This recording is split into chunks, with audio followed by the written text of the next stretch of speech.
Hello student, good morning. Welcome to મા Khodiyar education. તો આજે આપણે જોવાનું છે ટીવાય બીકોમ સેમેસ્ટર 6 માં ઓડિટિંગ સબ્જેક્ટનો સિલેબસ. ઓડિટિંગ એટલે તમને ખબર જ છે, બરાબર છે, થિયરીનો સબ્જેક્ટ છે. અને હમણાં જે નવા સ્ટુડન્ટ આવ્યા છે એનઈપી જે રેગ્યુલર સેમેસ્ટર 6 માં ભણે છે એનો સિલેબસ થોડો ઘણો ચેન્જ થયો છે. તો કેટલા બધા સ્ટુડન્ટને તો ચોપડી નથી મળી માર્કેટમાંથી, શું છે સિલેબસ એ પણ નથી ખબર, કેવી રીતે વાંચવું એ નહીં ખબર. તો આખો વિડીયો ધ્યાનથી જોજો. આમાં તમને એ ખબર પડશે કે જો તમારી પાસે જૂની ચોપડી છે સેમેસ્ટર 6 ની ઓડિટિંગની, તો તમે એમાંની તૈયારી કરી શકો કે નહીં, સિલેબસમાં શું આવશે, કેટલા ટકા વેટેજ છે એનું. તો બરાબર આખો વિડીયો ધ્યાનથી જોજો. યુનિવર્સિટીનું જે નવો સિલેબસનું પેમ્પલેટ આવ્યું છે એમાંથી આપણે જોવાનું છે. આપણી આ યુટ્યુબ પર ચેનલ છે મા ખોડિયાર એજ્યુકેશન, એ સબસ્ક્રાઇબ કરી લો પહેલે તો. આપણી પ્લે સ્ટોર ઉપર એપ્લિકેશન છે ડાઉનલોડ કરી દો.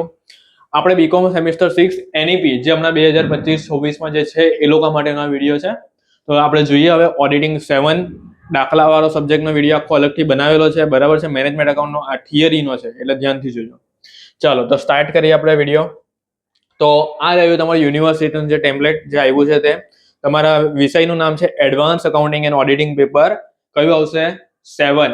8 એટલે મેનેજમેન્ટ એકાઉન્ટ દાખલાવાળું. ધ્યાન રાખજો, પરીક્ષામાં બીજું નહીં વાંચીને જતા. તો આ તમારું સેમેસ્ટર 6 નું છે આ, બરાબર. ચાલો તો જોઈએ આમાં સૌથી પહેલા શું આવશે તે. તો યુનિટ નંબર 1. હવે આ જે યુનિટ નંબર 1 છે એનું તમારું નામ છે કંપની ઓડિટર. એમાં ઇન્ટ્રોડક્શન છે, ડિવાઇઝેબલ પ્રોફિટ ને લાયબિલિટીઝ ઓફ એન ઓડિટર. આ ત્રણ ચેપ્ટર તમારે યુનિટ 1 માં છે. એટલે કે કંપનીનું ઓડિટર, એમાં તમને કંપની ઓડિટર પહેલું ચેપ્ટર જેનું વેટેજ 45%, એની અંદર આ બધું આવી જશે, આ 3 ભાગ. એમાં ઇન્ટ્રોડક્શન એટલે કે ઓડિટનું સ્વરૂપ, ઓડિટરની વ્યાખ્યા, શું આવે ઓડિટ, એ બધું છે ને આમાં આવશે, જોવા રહ્યું. અને તમારી પાસે હમણાં જે જૂની ચોપડી છે ને એમાં ચેપ્ટર છે જ કંપની ઓડિટ, એટલે કે સેમેસ્ટર 6 ની હમણાં તમારી પાસે ઓડિટિંગની ચોપડી હશે ને જૂની કે જે હોય તે, એમાં છે જ આ ચેપ્ટર, બરાબર. એટલે એ ચોપડી તમારે ઓપન અમને રાખો ને મારો વિડીયો જોવો તો તમને આઈડિયા આવશે કે કયું ચેપ્ટર અમારે જોવાનું છે, કયા ચેપ્ટર નીકળી ગયા છે, બધું ખબર પડશે. પછી આ છે વહેંચણી માત્ર નફો, એટલે આ રહ્યું જો અહીંયા છે, આ રહ્યું ડિવાઇઝેબલ પ્રોફિટ, બરાબર છે. ઓડિટરની જવાબદારી એટલે આ રહ્યું જો લાયબિલિટીઝ ઓફ એન ઓડિટર. ઓડિટરની જવાબદારી શું છે, બરાબર, કંપની પ્રત્યેની, એકમ પ્રત્યેની, કેવી રીતે એને કામ કરવાનું છે. એટલે આ 3 ચેપ્ટર મળીને આપણા 45% થઈ ગયા. પછી આગળ જોઈએ યુનિટ નંબર 2. યુનિટ નંબર 2 છે ઇન્વેસ્ટિગેશન એટલે કે અન્વેષણ. જોવા રહ્યું એની અંદર કયા કયા પોઈન્ટ છે બધા અહીંયા લખેલા છે. 20% છે એને ગુજરાતીમાં કહે અન્વેષણ. આ અન્વેષણમાંથી 20% છે એટલે 10 માર્ક જેટલું પૂછાશે, બરાબર છે.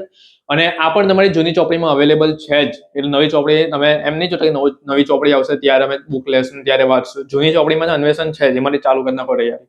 પછી છે preparation of an audit programming, એટલે કે 20% એનું વેટેજ છે. ઓડિટ કાર્યક્રમ એમાંથી પણ તમને 10 માર્કનો આવશે, બરાબર છે. ઓડિટ કાર્યક્રમ, કેવી રીતે ઓડિટ આપણે કરવા જઈએ ત્યારે શું કરવાનું છે, ઓડિટરની એમ પદ્ધતિ કેવી હોવી જોઈએ પહેલે ઓડિટ કરતા પહેલાની, એ બધું આની અંદર આવશે. પછી છે ચોથું ચેપ્ટર, ચોથું યુનિટ, 15% વેચેજ છે, રિસેન્ટ ટ્રેન્ડ ઇન ઓડિટિંગ. હવે આ ધ્યાનથી સમજજો. યુનિટ નંબર જે 4 છે ને એમાં એટલા બધા કન્ફ્યુઝન થાય છે કે આ શું આવ્યું નવું, આમાં કઈ નવું છે. પણ અને એમાં તો આ જે આઈટી એનેબલ ઓડિટિંગ છે ને, ટેક્સ ઓડિટિંગ એટલે ખબર કરવેરાનું ઓડિટ, પણ આ આઈટી એનેબલ ઓડિટિંગ છે ને એમાં પણ અડધાને કન્ફ્યુઝન થાય કે આમાં શું આવશે. તો જો જે તમારું આ જે છે ને ટેક્સ ઓડિટ એટલે છે ને કરવેરાનું ઓડિટ. શું કહેવાય? કરવેરાનું ઓડિટ. અને આ જે છેલ્લું છે ને meaning and overview of IT enabled auditing, એ તમારી બુકમાં છે જ.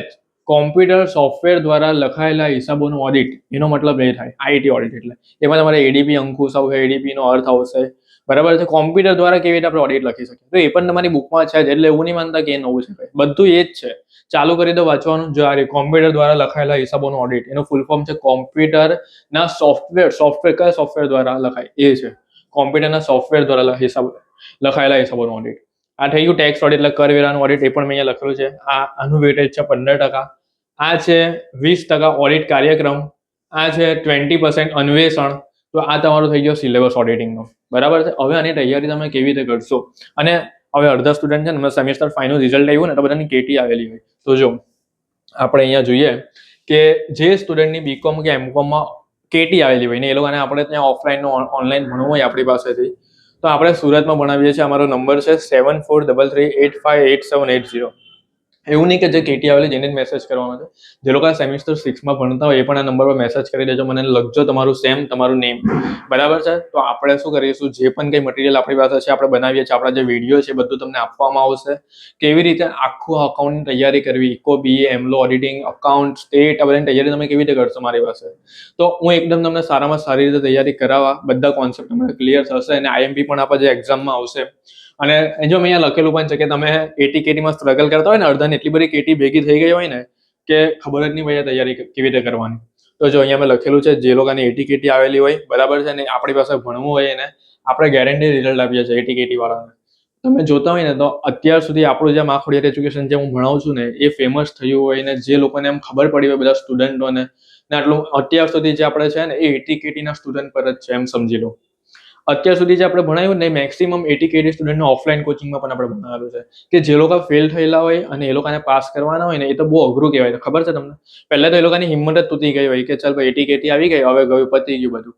અને અડધા તો એવા હોય કે જે લોકો જોબ કરતા હોય, બધું પતી ગયું હોય, મેરેજ થઈ ગયા હોય ને એવા પણ મારી પાસે ભણીને ગયા છે.